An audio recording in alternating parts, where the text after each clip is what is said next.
Good morning students. आज हम छठी की साइंस की वर्कशीट करेंगे बेटा। Worksheet number 19। डेट है आज 4 दिसंबर। विद्यार्थी का नाम, यहाँ बेटे आप अपना नाम लिखेंगे।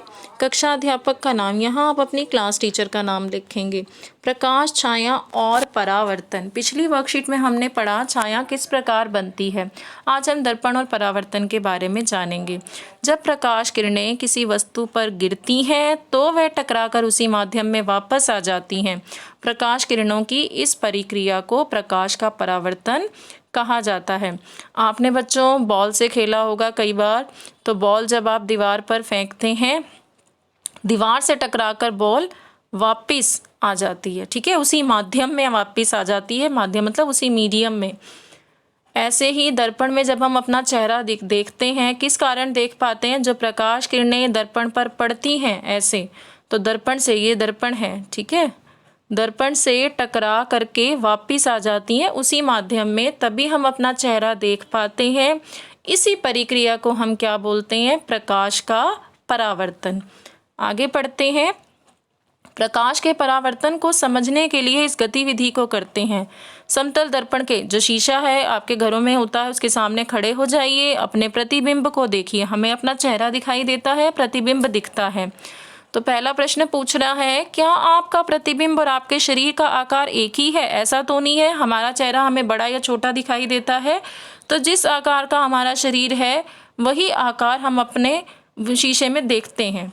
तो हमारे प्रतिबिंब और शरीर का आकार क्या एक ही होता है? आंसर लिखेंगे हाँ, ठीक है। आपका दूसरा प्रश्न है, अब आपने अपने बाएं हाथ को ऊपर उठाइए।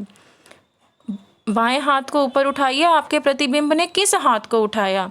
शीशे में देखने पर अगर हम बायां हाथ ऊपर उठाते हैं तो हमारे प्रतिबिंब में, जो शीशे में प्रतिबिंब बनता है, उसमें हमें दायां हाथ ऊपर उठता हुआ दिखाई देता है इमेज में, ठीक है। जो हम अपनी इमेज देखते हैं शीशे के अंदर, उसमें दायां हाथ ऊपर उठता हुआ दिखाई देगा। अगर दायां हाथ ऊपर उठाएंगे तो बायां हाथ दिखाई देगा। इसे हम बोलते हैं प्रतिबिंब पार्श्व रूप से उल्टा बनता है।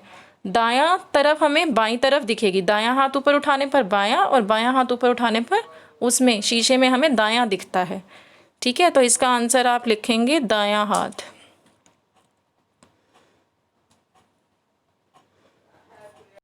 अगला प्रश्न है, अब 2 कदम पीछे की ओर चलें, प्रतिबिंब का क्या होता है?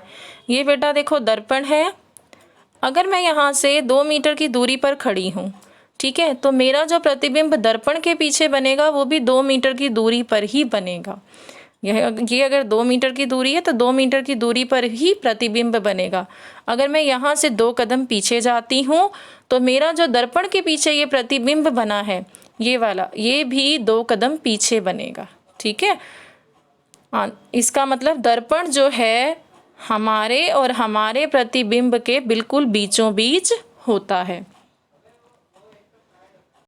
आप इसका आंसर लिख दो, प्रतिबिंब भी 2 कदम पीछे बनता है। ये आंसर आप लिख लेंगे, प्रतिबिंब भी 2 कदम पीछे बनता है।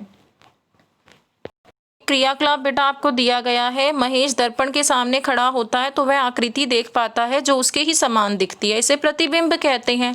महेश दर्पण के सामने खड़ा हुआ, उसे आकृति दिखाई दी, अपना प्रतिबिंब शीशे में उसे दिखाई दिया। जो आकृति उसे अपने ही समान दिखती है शीशे के अंदर, वही क्या होता है? प्रतिबिंब कहलाता है, ठीक है।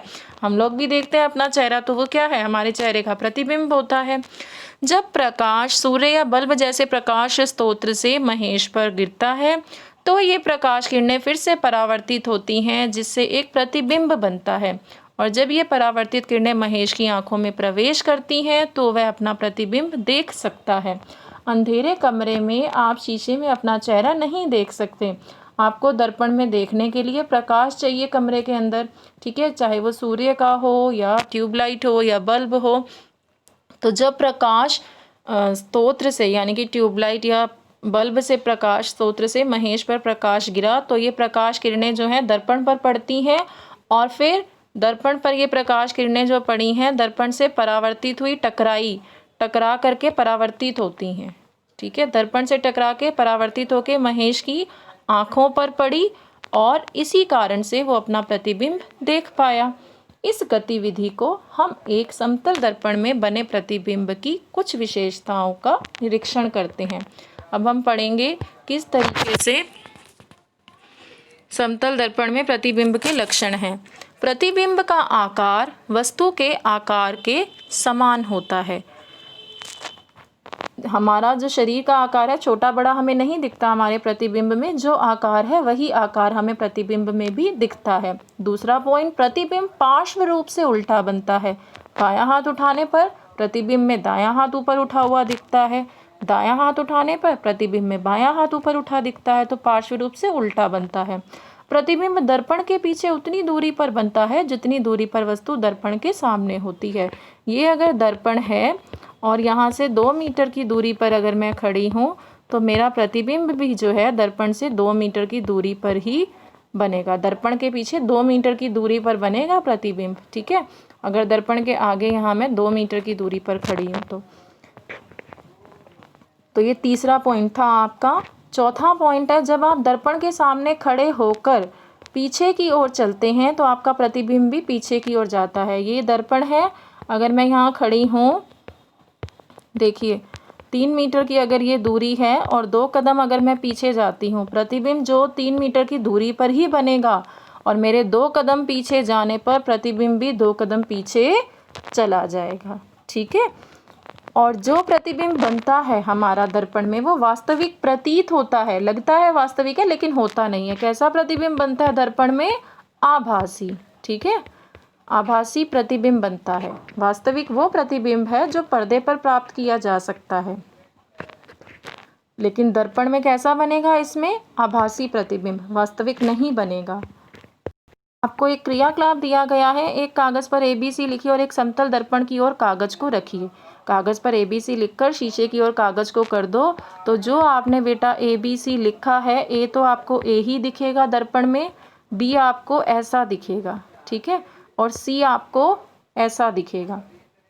ऐसे आपने कागज पे लिखे लेकिन दर्पण के अंदर आपको ऐसे दिखाई देंगे। एक ट्रिक बताती हूँ मैं आपको, कागज पर लिख करके ABC थोड़ा डार्क लिखेंगे जिससे पिछली तरफ कागज़ के वो छप जाए, तो जो छपा हुआ आपको दिखाई देंगे, जो लेटर छपे हुए दिखेंगे ABC, वो वही प्रतिबिंब होगा जो हमें दर्पण में दिखाई देगा। आप ऐसे भी कर सकते हो इसको। अब आपका अगला है इसमें क्रियाकलाप का दूसरा प्रश्न। इस वाहन पर लिखा हुआ शब्द पढ़िए। ये क्या शब्द है? एम्बुलेंस। इसको आप लिख लेंगे, एम्बुलेंस लिखा है ये, ठीक है। इस तरह से क्यों लिखा जाता है? ये जैसे दर्पण में हमें इसका दिखाई देता है प्रतिबिंब, ऐसे इसलिए लिखा जाता है क्योंकि जो आगे जाने वाले वाहन हैं उनके साइड में शीशा लगा हुआ होता है, जिससे वो अपने पीछे की सड़क का सारा हिस्सा देख पाते हैं कि पीछे कौन से वाहन आ रहे हैं। तो उन्हें ये एम्बुलेंस जो इस तरीके से लिखा है ये सीधा दिखाई देता है अपने दर्पण में देखने पर, और वो एम्बुलेंस को रास्ता दे दें जाने के लिए, ठीक है। आपका प्रश्न उत्तर दिए हैं।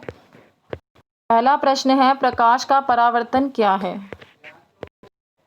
पहले का आंसर आपका ये है, यहाँ से आप लिख लेंगे प्रकाश का परावर्तन, ठीक है। आपका दूसरा प्रश्न, एक समतल दर्पण द्वारा बनने वाले प्रतिबिंब के आकार और वस्तु के आकार का अनुपात क्या है? तो आकार सेम ही बनता है दर्पण में, जो प्रतिबिंब का आकार है और वस्तु का आकार है वो बराबर बनता है, तो अनुपात भी क्या हो जाएगा? 1:1।